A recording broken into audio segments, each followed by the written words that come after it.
కోనసీమ జిల్లా ఉప్పలగుప్తం మండలం యానాంలో జోరుగా కోడి పందాలు గుండాటలు నిర్వహించారు. సోషల్ మీడియాలో వీడియోలు వైరల్ కావడంతో పోలీసులు అడ్డుకున్నారు. అదే సమయంలో స్థానిక ఎమ్మెల్యే ఆనందరావు 3 రోజుల పాటు సంక్రాంతి సంబరాలు చేయనున్నట్టుగా తెలపడంపై ఆసక్తి పరిణామం అయితే చోటు చేసుకుంది. ఇక దీంతో పాటుగా పండగ సంబరాలకి సంబంధించిన టీజర్ ని కూడా ఎమ్మెల్యే విడుదల చేయడం చర్చనీయాంశమైంది. అయితే వీటిపైన పోలీసులు చర్యలు తీసుకోవడం పైన పలువురైతే విమర్శలు చేస్తున్నారు. మరోపక్క సంక్రాంతికి ముందే 3 రోజుల పాటు స్థానిక నేతలు వారిని సంబరాలు చేసుకోమని అన్నట్టుగా పుకార్లు వినిపిస్తున్నాయి.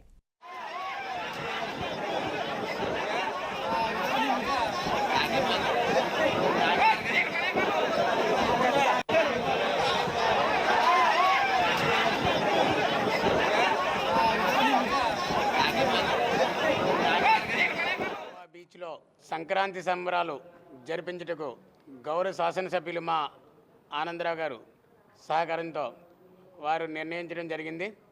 మా సూరసానియానం ఆంధ్రగోవా బీచ్ ప్రమోషన్లో భాగంగా రీసెంట్గా మేము బీచ్ ఉమెన్ వాలీబాల్ టోర్నమెంట్ జాతీయ స్థాయిలో నిర్వహించాం.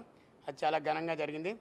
ఆ స్ఫూర్తితో మా ఎమ్మెల్యే గారి సహకారంతో మరలా సంక్రాంతి సంబరాలు జరుపుకుంటున్నాం.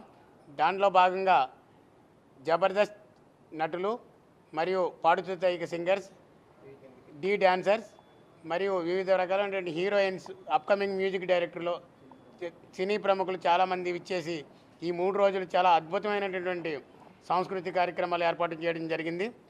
అలాగే లేజర్ షో మరియు అద్భుతమైన బాణాసంచా, వివిధ రకాలైనటువంటి పిల్లలకి స్వేద తీరేలాగా చాలా మంచి ఈవెంట్స్ ఏర్పాటు చేశాం. గాన మొత్తం మన అంబేద్కర్ కోనసీమ జిల్లా వాసులు